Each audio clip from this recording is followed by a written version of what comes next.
the Master Motivation Show. Today we are joined by Mr. Michael Caro, and I'd like to just read real quick a little bit about him before we talk to him. Michael Caro is a 34-year veteran of the Los Angeles Fire Department and developer of Concierge Hormone Replacement Therapy Service, a Brazilian Jiu-Jitsu Black Belt, and competitive West Coast swing dancer. He now lives in Nashville, Tennessee with his wife and teaches dance out of their home studio. Michael has trained countless firefighters about fire ground survival, competed in several grappling events, and has danced all over the U.S. and Europe. So, Mike, thanks for joining us today. Happy to be here. Thanks for having me. This is really an honor. Yeah, this is going to be a lot of fun. Everybody I know and everybody in our circle of mutual friends always called you Fireman Mike. Fireman Mike's coming to train, coming to grapple. I remember grappling with you early years with Chris DePalma and lots of different groups of people. And I got to know you a little bit over that period of time, but I'm hoping to share a little bit of your story today. Like I mentioned in pre-show, successes, failures, motivation, inspiration, just kind of sharing all about you. So I know I read your bio, but can you just maybe tell everybody a little bit more about you that I didn't read in that bio? My life has kind of gone down a bunch of different roads as far as what I've done for my physical fitness. Even as a young guy, when I started wrestling and started martial arts as a kid, I think I was 11 or 12 when I started my martial arts adventure. And I've always been a guy that's always believed in health and fitness. And as we age, I've been seeing people that have been getting sick and ill because they haven't been taking care of themselves. So that's why I had gotten involved with this business of doing hormone replacement therapy, where we started with police, fire, military. And that also went into the jiu-jitsu guys, the martial arts guys, and MMA guys. There's a right way to do things and a wrong way to do things. And so my idea was just getting people educated so they can understand the right way to do it through my education. And then the jiu-jitsu side of me, it just keeps going. And then the dance side is the side that really kind of throws people off balance because they don't know that side of me. That's right. My wife had been dancing many years before me, and then she introduced me to this dance called West Coast Swing. And like any other competitive thing that I have, because like you, I'm a competitor, it's just in us. I was bit by the competitive bug, and I took some private lessons, and all of a sudden I was competing after 3 months, and that was like 10 or 12 years ago. And fortunately, we've been able to travel all over the world before, COVID shut things down for a while. And then we just started going from there. So it's a really different side of me. I had one guy from jiu-jitsu say to me, he goes, you're really like an onion. You just have a lot of different layers to you. Layers. And I said, yeah, man, that's really an interesting way to put it. I'd never really thought about it that way, but it is true. I have a lot of different layers. Excellent. Well, I want to dive into the martial arts first, because we got three big topics to talk about, and again, along the way, would love to talk a little bit more of the successes, but also some of the failures and some of the learning curves that you've been able to help the people that you train with cut in half. I mean, I just remember several times rolling with you, and it would be the smallest detail that you'd be able to point out, and it would be a game changer. And I think that's always something that's super helpful when you're training with people, is if we can recognize something, we can cut down that learning curve. It makes it a greater experience in the long run. So tell me first, how did you get involved in martial arts? When did you get involved in martial arts, and what was the first martial arts that you did? The first one I did was actually a karate that was called Akarudo Karate. It was a guy in the San Fernando Valley who I still talk to. He still practices. The guy's 60-something years old. He's been teaching forever and ever. And I just wanted to get involved with martial arts. I was always a physical kid, and I went there. I used to ride my bike from home. I started training with him forever. And it's funny, I look back, he's 10 years older than I am. But when I was a kid, when you're 12 and the instructor is 22, that is a man. I was just a mere child, and, he kicked the crap out of us. It was really old school karate training, where it was like, hey, Tuesday night is sparring night. And you go in there, you get your butt kicked back and forth by guys who are 8 or 10 years older than you. But I loved it, and I kept on going back. I went a long way with that guy, with his martial arts, and I just kind of segued into wrestling, and I kind of combined my wrestling with the martial arts as I got older. And then I remember in '96 when we first kind of saw the first UFC, I was like, well, I did karate and kickboxing and I did wrestling, whatever, but I was already on the fire department. I wasn't about to start an MMA career at that time. You know, I'd already started my career, but I took a love to the whole grappling thing because it was a very easy segue from wrestling and striking to just being able to go and compete with guys that are 10 or 20 years younger than me, to when I train now to guys that are my same age or even younger. So I have always enjoyed being a student of the game, of everything, whether it's the business or dancing or jujitsu or on the fire department. I've always enjoyed being a student, but I've always enjoyed the teaching aspect of it too, because I think that when you pass on things that you learn to others, it's kind of your legacy for them to pass it on to somebody else. And to me, that's really honoring no matter what we do. Mm-hmm. Yeah, you know, and I didn't mean to cut you off a minute ago, but you said something that was intriguing and something that I think a lot of martial artists can understand is that you talked about being 12 years old, training with a man that was 10 years older than you, and you go in and you're fighting and literally getting your ass kicked, and then but you keep going back. So what was it in you? Was this in your upbringing? Was this something that maybe you know, you learned from your father or family that made you go back? Because some people would go to karate class, get their ass kicked, and be like, I'm not doing that. I'm just not doing that. So what was it in you that made you go back?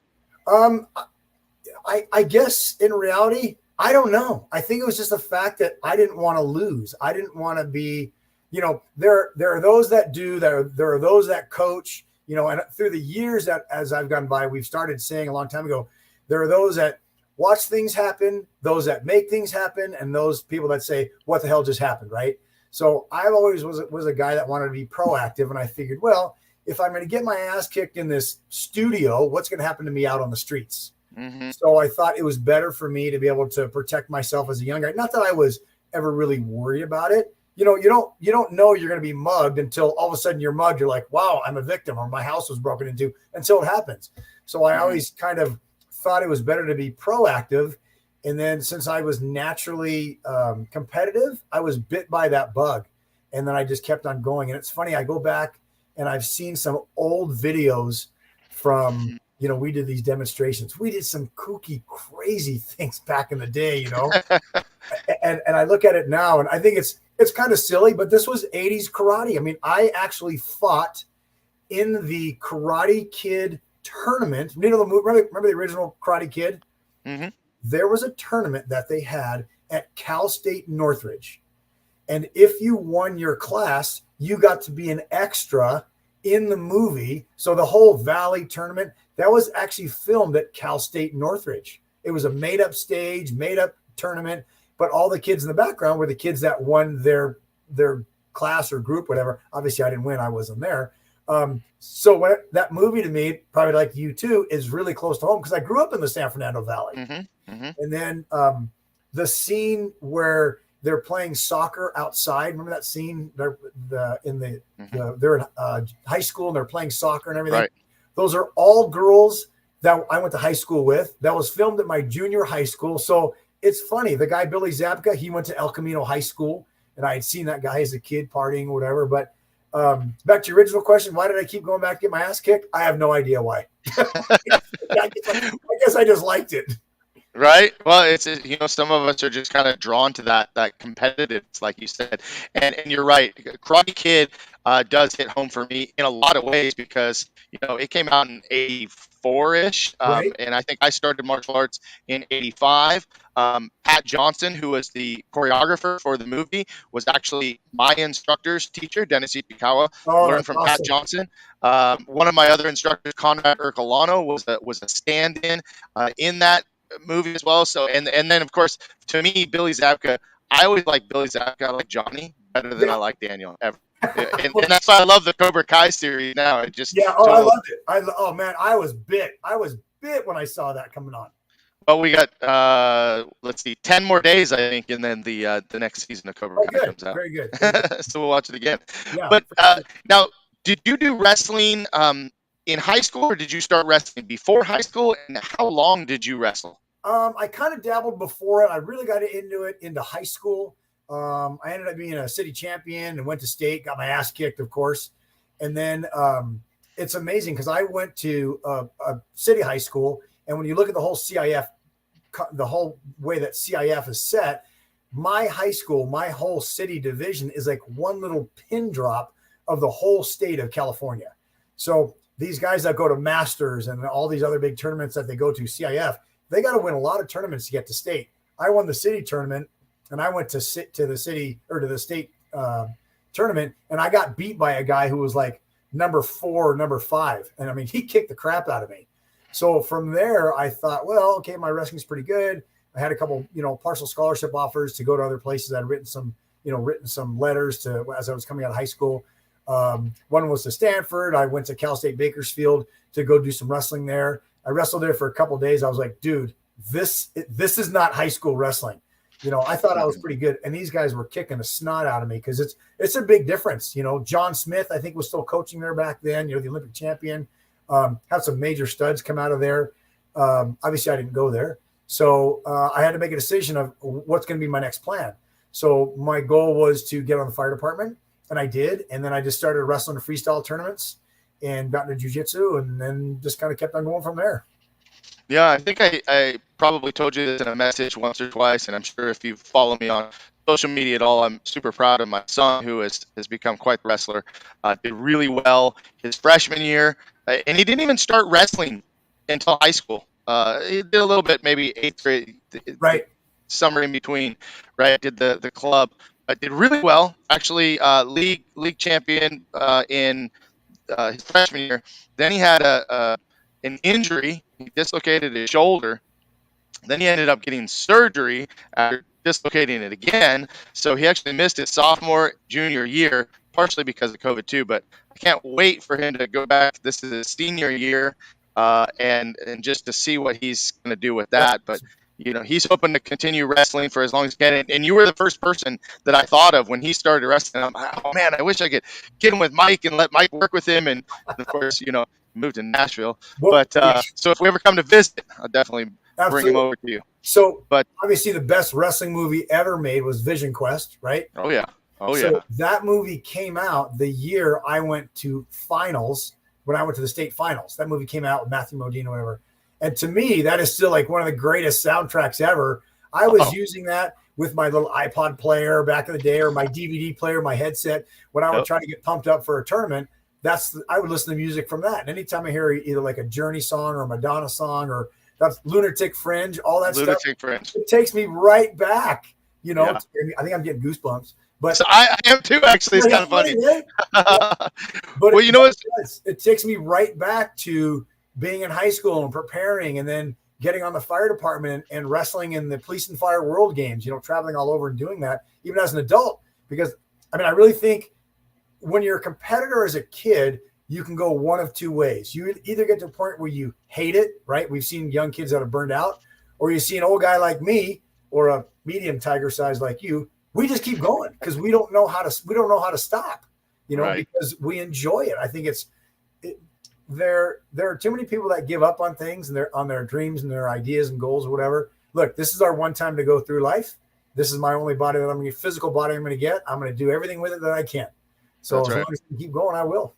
That's right. That's so awesome. That's and I think that's a great bit of wisdom and motivation for people that are listening, because they might be in the middle of making a decision of, should I keep going? Should I keep doing it? Should I keep training martial arts? Should I keep training jiu-jitsu? Should I keep my pro wrestling friends? Should I keep going? I say go until the wheels fall off. Yeah. And that's just the end of it, right? That's right. Yeah, that's right. It's funny you brought up Vision Quest. I think that Vision Quest was the movie that put my son over the edge to actually be a wrestler. Because awesome. I asked him as long as he played football and baseball, hey, you want to wrestle? Want to wrestle? Nah, I don't wear the singlet. That was the main thing. I'm like, dude, get over that. But then finally, he watched that movie. I don't know if he probably learned more about life than he did wrestling by watching Vision Quest. Oh, that's a topic for another discussion. Yeah, no kidding. So let's talk about so out of high school. So when did you become a fireman? What made you make the decision to become a fireman? And then talk about some of your experiences getting ready for that. Initially as a guy in high school, you try to figure out who you're going to be, what you're going to be for your life. And so many people make a lot of different choices. I was actually introduced as a young man to the Fire Department Explorer program, which is basically a program for, at the time, young men only, where you would go to the fire station and you would kind of learn about the job. You were allowed to ride out at fire stations, and you're basically like a free apprentice. You're learning things from these older guys. And it really helped to see that was the kind of job I want. It was physically demanding. It was mentally challenging. It was a different day every day when I went to work. I wasn't sitting behind a desk. I wasn't answering phone calls or whatever. So I was fortunate and got on really, really young. I got on the job at 21. So I'd already been wrestling and was already in really good shape. So for me, the tower, the academy, it was not necessarily physically challenging, even though it was, but it was more of a learning thing. I had some people that came in my class that were much more physically challenged than I was because they weren't taking care of themselves before they got in the academy. And it was just something I knew that I wanted to do, being part of a solution, not part of a problem. You're making things better for people. And I think there are those that serve and there are people that like to be served. I'm just in my blood or whatever. I've always just been, a servant type for people that need help. The same thing with coaching, right? I mean, you coach a ton of kids and the feeling that you get, no matter what happens at work, I have to take care of a couple things. Take care of my crew, make sure we all go home safe, make sure I get them fed, make sure I get them paid. But the biggest thing is just when they just say thank you, that's the biggest thing that you can get, because it's so genuine, because we're there making the situation better than it was before we got there. So in the fire service, that's really what your win is, because we see so many bad things, people having really bad days. In 34 years, there are a lot of things these eyes have seen that I wish I could forget. But I've also seen a lot of things that have been amazing things that people have done. So that keeps you going to work every day, because every day is going to be different. And what's funny is, not funny, haha, but funny, kind of coincidental. My firefighter paramedic on my station is a guy that I wrestled all through high school with on the same team. Wow. Yeah. So we drive around the San Fernando Valley. We go by our high school, we go by places, or we'll go on calls and it's somebody we graduated with. It's their parents. Wow. So it's just really interesting how your world is so big, but so small at the same time. That's right. Yeah. I mean, somehow everybody is connected somewhere, especially in this neighborhood, if you will. I mean, even from Moore Park out to the San Fernando, there's so many connections, whether it be, work or with high school, or, especially when you have similar, you get martial artists. I mean, martial artists like somehow connect everybody somehow, some way, somewhere. Right. Everybody because knows we're always training with somebody or going somewhere else, to someone's school, or working with a different team. But let's talk, as a fireman, you had mentioned ground survival, that's something that you worked on or you trained in. Was that your specialty? Is that what you really focused in on in your career? Yeah. So it's called fire ground survival. So what that is basically, so as firefighters, we're trained to help everybody else, right? Whether it's a brush fire, structure fire, multicolor accident, shooting, stabbing, assault, difficult respiration, chest pain, whatever it is, we train to help other people.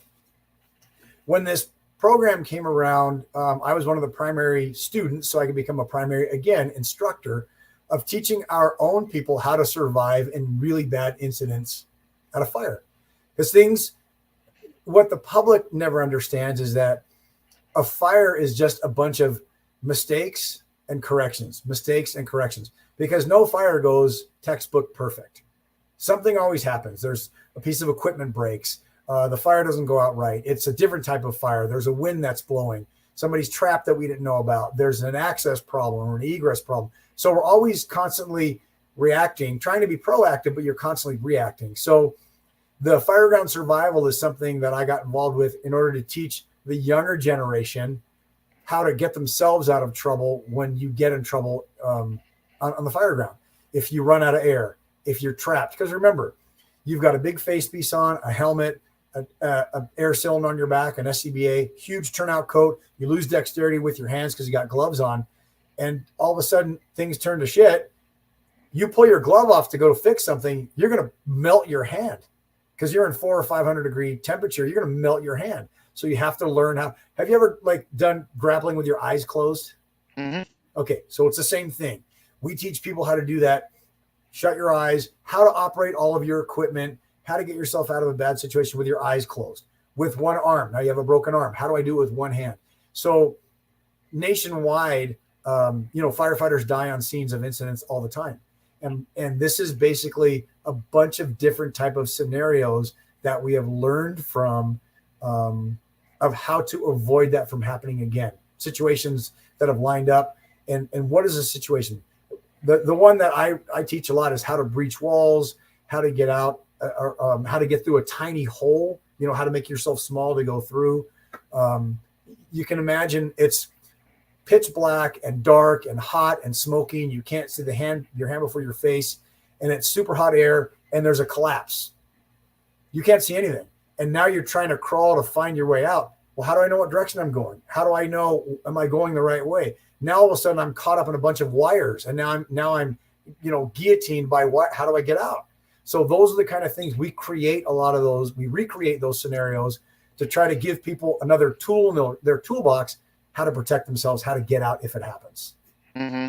Well, as you started to explain everything, I'm thinking to myself, a lot of what you're saying has to do with just life in general, learning how to deal with adversity, learning how to deal with the challenges.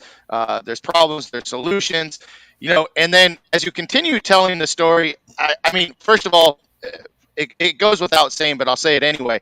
I have so much respect for firemen, policemen, the military that put themselves in that position to protect and to serve others. I mean, that just goes way above and beyond, the call of service when someone puts themselves in that situation. As you were explaining it, and for whatever reason, I'm hearing you talk about it. I'm just thinking of the movie Ladder 49. Right? Obviously, you've seen the movie Ladder 49. And probably for you, there's a lot of things in that movie that probably are not close to being true or whatever. But I'm thinking about, where he's trapped and he can't get through. It's like, obviously, you're here with us. Have you ever had a situation where you felt like this might be the end? I remember when it happened. I was working at a station in Hollywood. Do you remember Chuck Henry, the guy from Channel 7 News a long time ago? Yes. Yeah. So he actually came out and they did a thing about heroes. I got a phone call one day and they said, it was from our PIO, our public information officer, said, "Hey, Chuck Henry is doing a story about heroes and they want to talk to you." And I'm like, "Me? Why do they want to talk to me?" Well, I had an incident where I only had about 2 or 3 years on the job. It was at a big fire in Hollywood. 2 guys fell through a roof. One of the guys landed on me, knocked me down, face down. And that's the time I thought it was it. Because I was like, that's it. I'm done. I'm looking around, pitch black, face down. And I kind of sat up and I was trying to get my orientation. And there was a guy on the ground right in front of me, screaming in pain, screaming and screaming. And my first thought was, where the hell did this guy even come from?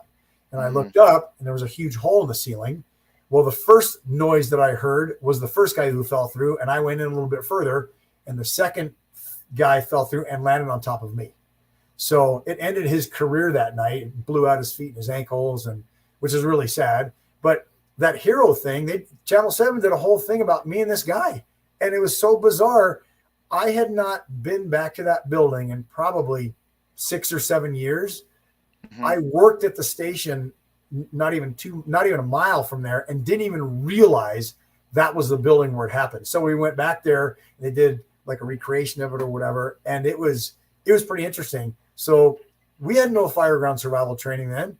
All I did was I grabbed that guy by his, the strap on his breather, and I ran him out of the building, and he was screaming crazy. My back was killing me. My neck was hurting me, but his legs were flopping back and forth because when he landed, he was about 25 feet up with all that extra equipment, landed, hit his feet on the ground and landed on me at the same time.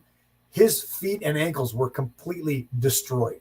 And so here I am dragging him out, and his legs are flopping all over the place. And I'm like, well, now I know why the guy was screaming, because his legs were all busted up. I didn't know that. I just knew to grab him, and my asshole puckered like there was no tomorrow. And I just drug him outside. And then we went back in and got the other side, got the other guy. So that was, for me, if I would have had some of those tools of fireground survival, and obviously things progress as years go on, our radio communications, the way that you can get out to outside, we went from emergency traffic, we had red alert, now we have Mayday. Mayday is actually nationally recognized on firegrounds now as actually being an emergency. We didn't have those things, 30 plus years ago. So now we have. So that's really kind of part of the reason why I really, really enjoyed it, doing that teaching and doing that stuff. So, wow. Hey, Big Mark's on. Mr. Cox is watching. Hey, Mr. Cox, good morning. Big Mark. Good afternoon. Good afternoon by now. What goes through your mind when you charge into a fire the way you do? I mean, like, the risk, all the danger. What's going through your mind when you're rushing into a fire? One of the famous things that we say in jiu-jitsu is making yourself comfortable in an uncomfortable situation, right? Mm-hmm. Right? When a guy's smashing your face and you're getting choked out, what do I do? As a supervisor now there's different visions. You have a wide vision, you have a tunnel vision, a funnel vision, and you have an immediate vision. So as a supervisor, my vision has to be crazy wide. I have to see everything that's going on around me, because I have my firefighters that I have to be accountable for. I have people that I have to talk to on the radio. I have to let people know what's going on. I have to do a personal size up. I have to have situational awareness. The same thing with all of our fitness that we do and we teach on street survival, right? Or whenever we do like a women's self-defense, it's just all the same thing. I have to recognize and see things that are happening around me. You do get a rush because we don't really have the huge fires like we used to have a long time ago. A lot of fire prevention, a lot of sprinkler systems, a lot of things are happening, that have kind of taken that fun part away from us. Mm-hmm. But you go in there and you have an ass-kicking fire and you're beat down and you're crawling on your belly to try to find where the fire is. And finally you go knock down the fire. And I used to look at fires different, that we say in the fire service, man, that was a great fire. Well, you think about it, the other people, what about their house that just burned down, right? Or all their things that they've lost. So in a position as a supervisor, you have to be careful to make sure your own people, your own firefighters, aren't saying that too loud in public, because some people will take that the wrong way. For us, it was great. Nobody got hurt. Everybody's going home. We saved as much as we could of the house, but then you have to think about the other people who lost, valuables and photos, and there's things that can't be replaced. So you have to kind of be careful the way you address things in the street. But when you pull out of the fire station and you're going to where you go and you see a big loom up, it's like, okay, boys, game on. Put your game face on. It's time to go to work. So right. It is still pretty exciting and fun. The part that sucks is the after part, all the cleanup. That's the worst part. Right. When you're training the firefighters that you work with, what kind of mindset do you try to instill in them, and what are some of the most important things that you try to get across very early on? Probably the hardest thing to do is to transfer your morals and ethics onto somebody else, I think, right? So you and I kind of come from the same school, Hard Knocks, right? We learn by doing. A lot of the younger firefighters that come on the job nowadays have never really been challenged. They come on because they want to have the cool tattoos and the cool stickers, and they want to have a bitchin' shirt that says firefighter, but they've never really been challenged. Or the other part that you want to make sure that people don't have is when they become complacent. Because we don't go to the big fires like we used to go to, that's about 10 or 15% of the actual call load that we do. Everything else is medical, chemical, traffic, shooting, like I was telling you about a while ago. But our people don't get hurt or killed at an incident like that.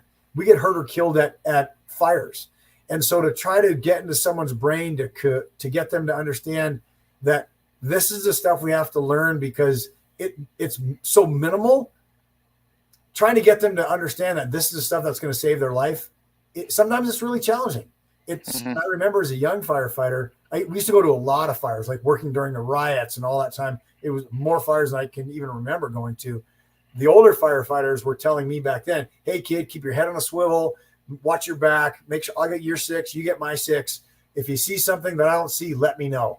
And that's what we try to instill with the younger people, because they just don't have like those life experiences, because they think that they're not going to go to the fire. A lot of them come to work kind of with the mindset of chances of going to a fire today are slim to none. And it's my job as a supervisor to make sure that they are prepared for that 10 or 15% time when we do have to go to work, meaning go to a fire. So I do a lot of training to put them in uncomfortable situations to see how they're going to react, because remember, we always react to our lowest level of training, right? So I try to create situations to make them sweat, make them nervous. So at least now we're giving them another tool for survival that takes us back to that fireground survival. It's kind of like with jiu-jitsu. I like telling a guy when I'm training them, hey, what's your worst position? Mine is when you have my back. Great, let's start there. It's my worst too. Let's start there. So you put yourself in uncomfortable situations, again, to make yourself feel more comfortable when it happens in real time. Right. Well, as soon as you made the parallel to jiu-jitsu, I'm thinking the same parallel to any martial arts, Krav Maga. When we put ourselves in the worst possible situations, even if it's only a 5% or less chance of it happening, it's better to have the tools and be prepared when you need them than to not have the tools at all, right? And never need them. Congratulations on all your success with Krav Maga. I'm watching that. That's awesome. I love it. Well, thank you. Mr. Cox is watching right now. I mean, he whooped our ass this past Saturday, and we got some more to go. What do you think I'm not going back? I don't want to whip my ass. Yeah, it goes back to when you were when I asked you, what made you get your butt kicked in class and keep going back. I mean, I really think it is the challenge. I think I posted a picture actually from that test, and someone said you look super scary. And I'm like, I just hope the bad guys think the same thing, right? Exactly. Because that's all I just, I may never have to use it, but I would love to be prepared, for the sake of myself, for the sake of my family, for the sake of, my students' safety, teaching them what may just save their life. Yeah. So, and Mr. Crooks just added this. He said there's some lessons only the jits mat teaches. Yeah. And those lessons in jiu-jitsu, teach us so much about life that we just don't even know until we're in that position. Right.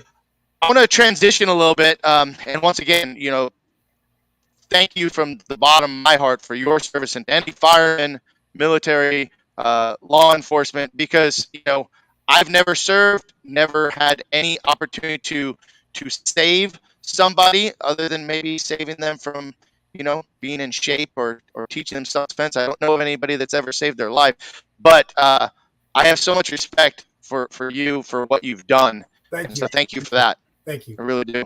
Yeah, thank you. So I want to transition though and go from talking about being a fireman to talking about being a dancer. Talk about the West Coast swing. I'm going to adjust my chair here real quick. Yeah, cool. It's funny because my wife and I, before I have a good friend, EJ Buchan, really good swing dancer. He got into it when he was a teenager, and before my wife and I got married, we took swing classes to learn how to do our dance. When we were gonna our first dance for our wedding, and so that's about the extent of it. Because as coordinated as I might be on the mat, dancing is still not my thing unless I have a little bit of liquid courage. Well, but right? I mean, I'm just not a dancer. But how did you get? You said your wife was into it before you were. But what made you start compete? How did you do your first competition? So I've been seeing her for a couple of years, and she would tell me that she's going out dancing, and I'm like, you go. I'm not interested. I do like the dice thing, white man overbite, right? that was like my thing. And then, do you remember when I had that charity grappling league? It was badge fights, remember? Yes. So we had a big event. So just a little background on that. We had a thing called badge fights where it was submission grappling in a cage where all the money was going to families of police, fire, military, the fallen members of those. So we had military teams and fire teams and police teams from all across the country. And we had a big event in Orange County. I had a team from Texas, I think Florida, and I don't remember who else was there. But these big cowboys, I said, hey, at the time, my girlfriend, I said, we're going to go to this redneck bar in Orange County. My girlfriend is there dancing, and let's go check it out. And these guys, their big 10-gallon hats, are like, yeah, let's go check it out. So we go to the bar, huge place, and they're playing all types of music. And I'm watching like country two-step, and then I'm like, hey, that's my girl right over there. And she's dancing with all these people. And there was another dance that they're doing that was called West Coast Swing. So the swing you were probably doing was probably like East Coast Swing, like big band, dun, dun, dun, dun, dun, dun, right? That kind of stuff. Mm-hmm, mm-hmm. Well, West Coast Swing is done to all types of music: blues, Motown, contemporary, rock, some country. It's more, it's something you can dance anywhere you go, really. So it makes it kind of fun. So they all said to me, hey, well, why don't you go out there and dance with her? I'm like, I don't know how to do that stuff. And I had a lot of liquid courage, but not that much of that. So I finally said, okay, I'll go. But I know you can get more out of a private lesson in an hour than you can get out of a month's worth of class. We know that because in a class, you're working with somebody else who's trying to figure it out as well. So I'm like, well, I want to do it the same way I did martial arts, privates, to figure this out first. So I started doing some privates, and I have rhythm and I like music. And I thought, wow, this is really great. And then we went to a big competition, and I was watching different levels of dance competition. Like in martial arts, they have different levels of skill for dancing. So there's newcomer, novice, intermediate, advanced, all-star, champion. Now I'm at advanced, trying to get into all-star. So I would say I'm like a brown belt trying to get a black belt, basically is where I'm at right now, as far as dancing is concerned. So I went to my first competition. After taking privates for 3 months, I made finals. And, I look back at that video now, I'm like, I was horrible. I was absolutely horrible. But I guess I was less horrible than the other guys, but I still made it to finals. And like anything, as years go by, you start getting better and better and better. We have coaches, we teach, but we have, professionals that teach us, because that's the way you get better, is you always work with somebody who's better than you. And that's what we do. I just fell in love with it. Look, I'm not going to get punched in the face. I'm not going to get choked out. I'm not saying I haven't been hit in the face, because I have, and you catch an elbow in the face sometimes. But it's just enjoyable. It's great. It's social. I remember a couple of years ago, we went and we danced in Australia. We went and competed in Australia, and I met a girl from Russia. 2 years later, or maybe it was a year later, I was going to go to an event in Atlanta, and she messaged me, hey, do you want to compete together in Atlanta? So here I am, dancing with a girl who lives in Russia that I met in Australia, and we're dancing together in Atlanta. So again, just like martial arts, it's so widespread. The dancing, we were in Budapest, dancing in Budapest, and we saw people there that we know from the United States and from Europe and everything. So it's a huge thing, the whole dancing thing. So it's fun. I love it. and now you're teaching it. You have a home studio that you teach. Right. But I also have jiu-jitsu mats in there as well that I roll up if I have to. Perfect. That's awesome. Yeah. Are you still actively competing, still going out to dance competitions? Yeah, still going out, still doing our thing. A lot of things were shut down over the year for COVID. A lot of things are opening back up again. So a couple months we'll go back out and start doing some more competitions. But like anything, let's say you have an injury, it's the best physical therapy you can do, because it's working and if you look at people with Alzheimer's, dementia, the number one thing it says for people to do on there, besides exercise, is dancing. So I'm hoping it'll help my brain in the long run. But it's musical, it's timing, it's creativity. You're connecting with another human. And when you go to these competitions, when you enter, you don't know who your partner is going to be. I've danced with girls from Korea, from China, from Brazil, from Spain, from Germany, from Italy, from France, who barely speak English, but they can speak West Coast Swing. So It's amazing. It's amazing how that works. That's very cool. Yeah. As I'm listening to you talk about dance, I'm getting curious though. Back about jiu-jitsu. What is your jiu-jitsu lineage? Who did you start taking jiu-jitsu with, and who would you consider as your instructor? Because I know you're black belt in jiu-jitsu, correct? Yes. And who did you get your black belt with? Dion Watts. Okay. And had you always trained with him in his system, or I know you trained with a bunch of people. Right. Where did that start? So the Brazilian word, my Portuguese will mess up, is like It's like a creonte or something, that word they always say. That's like really looked down upon. Because in Brazil, you go to the same school your grandfather went to, your father went to, your brother went to, and that's the way it is in Brazil. That's the way it is in Brazil. But here in the States, especially as Brazil started getting bigger and bigger, you were able to go to all sorts of stuff. So when I first, if you recall, in Moore Park, when Gracie Baja opened up, do you remember that? There was a Gracie Baja school in Moore Park. I don't even remember that. That's crazy. Yeah, it was in a karate studio around the corner from where your first studio was, in that commercial area there, Okay. off of LA Avenue. Okay, I saw a sign, a G. It said Jiu-Jitsu. I'm like, well, this is kind of cool. I'm gonna go check this out. So I had been doing submission grappling, not traditional Brazilian Jiu-Jitsu. With like I trained with Robert Ferguson and Brian Peterson. And I was training with Brian when he was at BJ Muta out there in Santa Clarita, Big John McCarthy's place. You remember Jeremy Jackson? I trained with Jeremy. So all these guys from Ventura County were the guys that I was training. I was unbelted. I was a no belted guy, just a wrestler that got into submission. And then in 96, there was a guy on the fire department who introduced me to a military style submission grappling called FAST, Force Anti-Assault Survival Tactics. We wore camouflage pants, a black t-shirt, and wrestling shoes. I'm like, this is badass. I mean, what's better than this? Like, covert operations. So I would drive from Moore Park to Burbank, and we met, had to have a secret code to get into this building, and, eye scan. I'm just kidding, not eye scan, but like a movie. We go upstairs, and it was in an office building, and we're in there training. And the guy who was teaching us was this guy named Mitch Cox, not Mark Cox. I didn't meet him until years later, but Mitch Cox. And Mitch was this former Marine guy who I didn't even like looking at this guy. This guy was the scariest dude I have ever seen, ever. Just mean and ornery. And these guys knew that I had a strong wrestling background. So I was like, man, let's go. So I'm trying to learn some submission. And the first night we learned like an Americana and a Kimura and stuff, but I knew nothing. So they go, okay, we're going to start live. We'll go to submission. I'm like, where do we start? They're like, on your knees. I'm like, on your knees?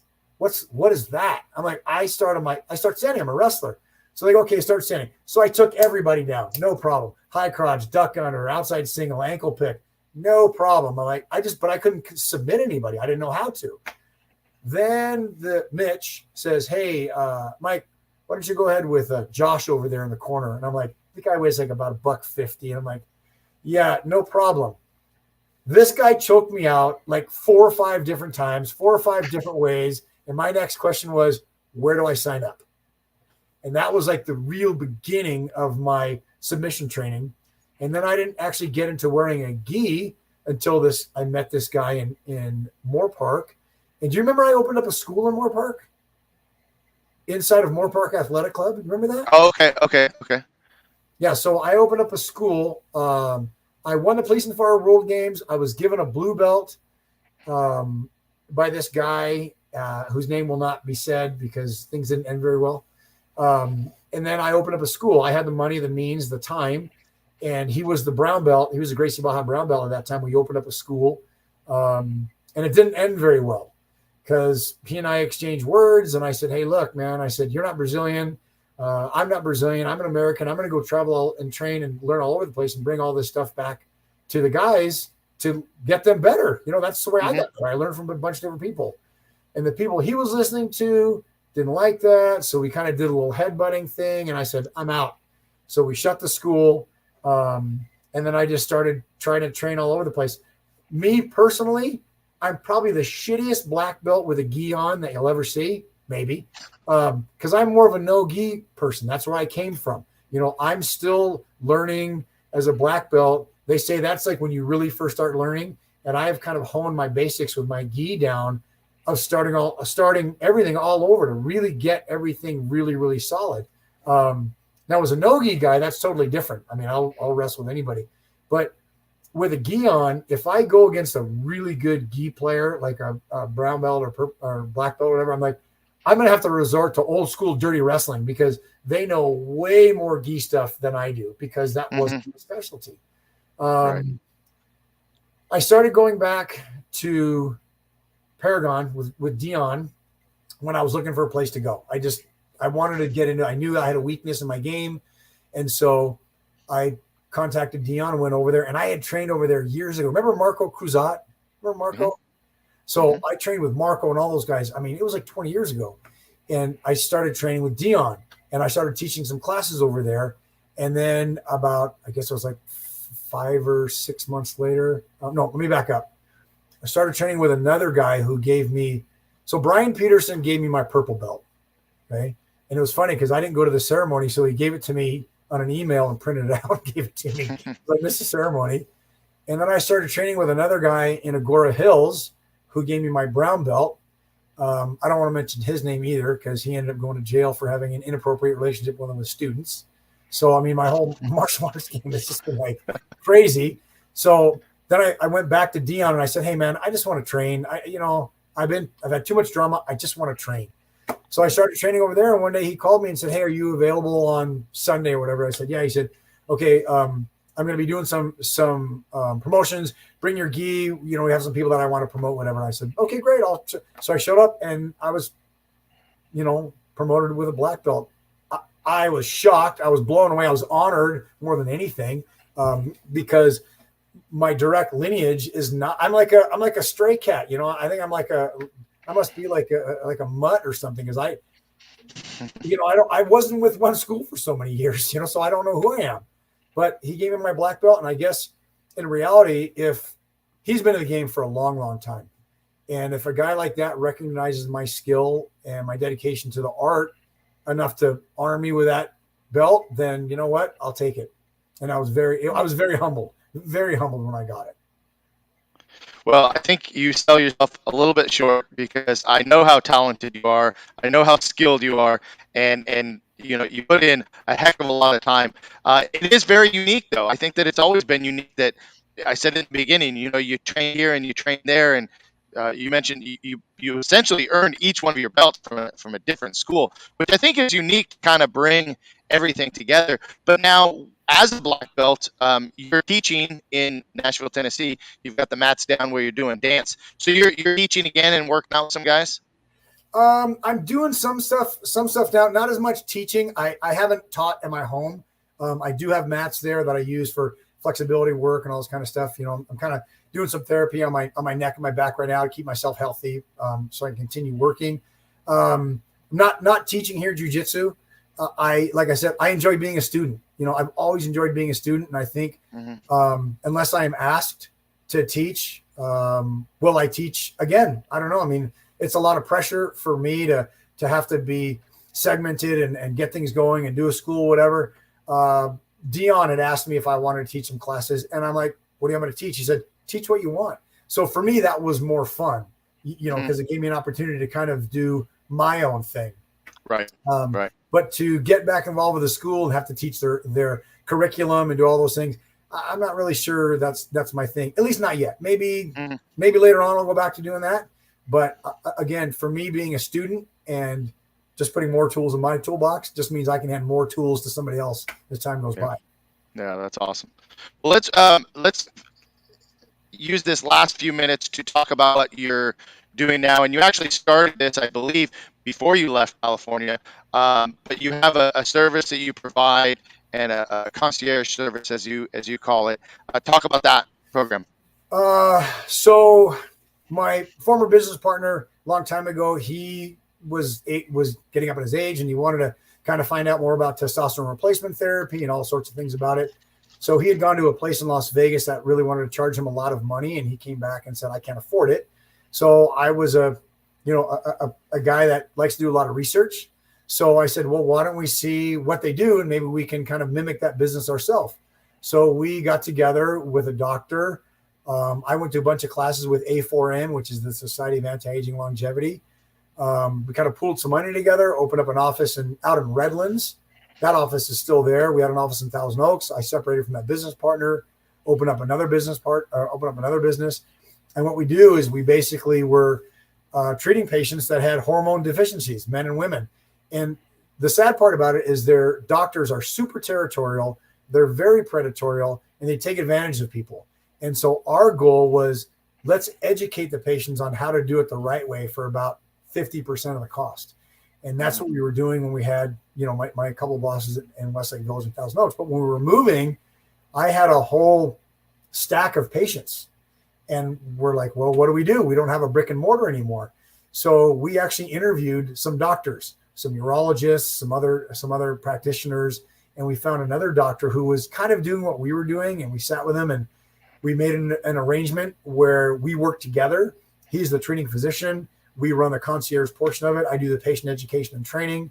I'm kind of like the men's anti-aging counselor per se. But we do a lot of things for police, fire, military, but also moms and dads and soccer coaches and people that are triathletes and people that, want to basically elongate their career safely and correctly without injuring themselves. This is not bro science. We don't buy anything from Mexico. It's all comes from a compounding pharmacy in Texas. And I'm all about educating patients on why they're taking what they're taking. It's all done with blood labs. It's a 5 or 6 page blood report. They sit with a doctor. They go over everything. I educate the patient. And it's actually worked out really well that way. So either myself or my wife, who's the concierge manager, are a phone call away. To try to call a doctor to ask a simple question, it doesn't happen. So when we made the agreement with the doctor, we made the arrangement. So he's the medical side of it. We're the concierge and the education side of it. So we've made hormone replacement therapy available and use it as another educational tool to get people from getting away from what they learned from Joe Blow in the locker room at Gold's, per se. Mm-hmm. Mm-hmm. What are some of the, some of the main things or the most common things that you experienced and that you talk with your clients about, right out of the gate?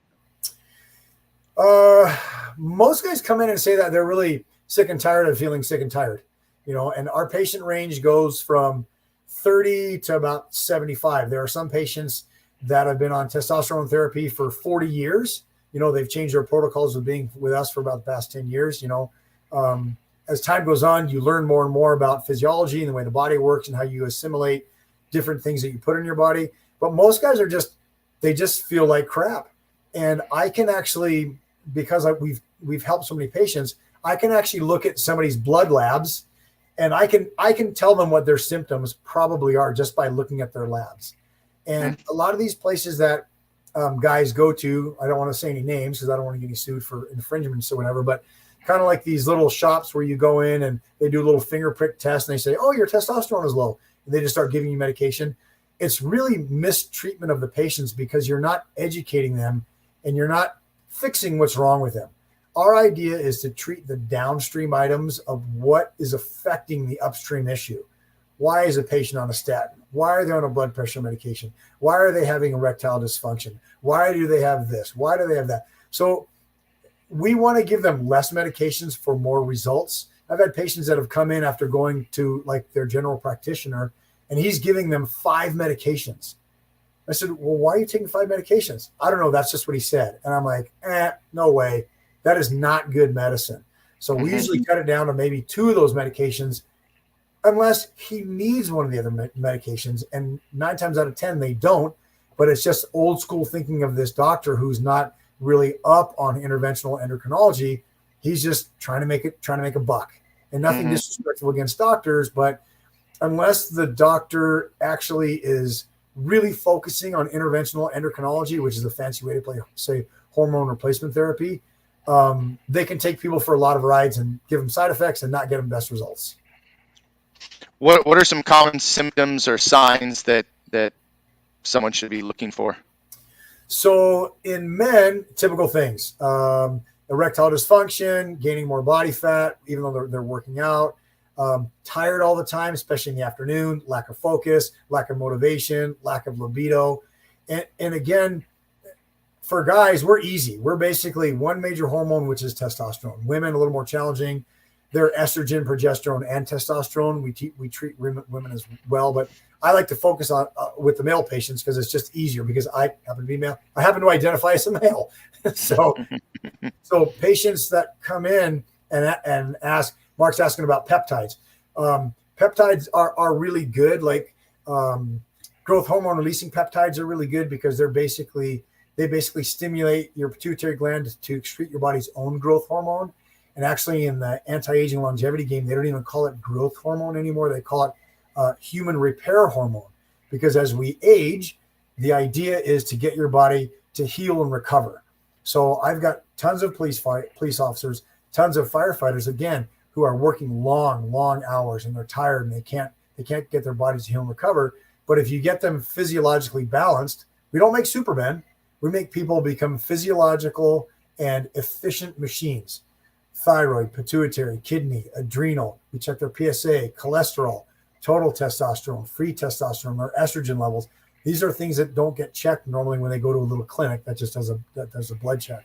But it may not just be testosterone. A lot of places, testosterone is really just kind of one spoke in the wheel.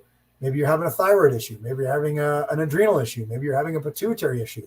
And the only way you do that is by having complete inclusive labs, where a lot of these places don't do. And that's what we do. And I really pride on the fact, again, education. Get the patient educated, because an educated patient is the best kind of patient. Love it. Well, thanks for sharing that, and thank you, Mr. Cox, for sparking a little bit more conversation on that. We're right almost at our hour time here today, so I want to be respectful of your time and everybody watching. If anybody has any questions, please feel free to drop them in the comments. And if you're watching this in the replay, #replay, and let us know if you have questions, and I'll make sure I get them to Mike. But thanks for your time. Thanks for your experience and your knowledge, and just sharing stories. There's, as we were going through this process today, there's so many nuggets of information. So I encourage everybody that may have watched this right now, go back, watch it again, because lots of things that we were talking about when it came to, being a firefighter, being a, jiu-jitsu player, being, those struggles and challenges of life, come into play and teach us lessons to help us get to the next level. So thanks again for being on the show. Thanks for all that you do. And I look forward to catching up if you're ever back out in California, if I'm back out. I missed you when I was in Nashville. We almost were going to connect when I was there. But well, I'll be back in November. I'll be back commuting back and forth to work. So I'm going to connect up with you, grab some lunch or something. And this is really an honor for me. I mean, I've always followed you. And I remember that time at Moore Park Athletic Club, the guy with the sword. Remember that? That's a long story. Not many people know that story. Yeah, we'll talk about that story another time. But thanks again, Jason. I really appreciate it. Say hi to the family for me. Absolutely. Well, thanks again for being on the show, and everybody watching today. We'll be back next week on Monday. I got Mr. Shane Tassel coming on, and lots of guests. I am booking out 2023 already, and believe it or not, I'm already booked through September. But if you'd love to be on the show, or you know somebody that will be a good fit to be on the show, let me know. Would love to have them. Mike, if you hang tight for just 1 second, I'm going to close out the show with a video, but I'll be right back with you. You got it. Thank you, sir. All right. Thanks, guys.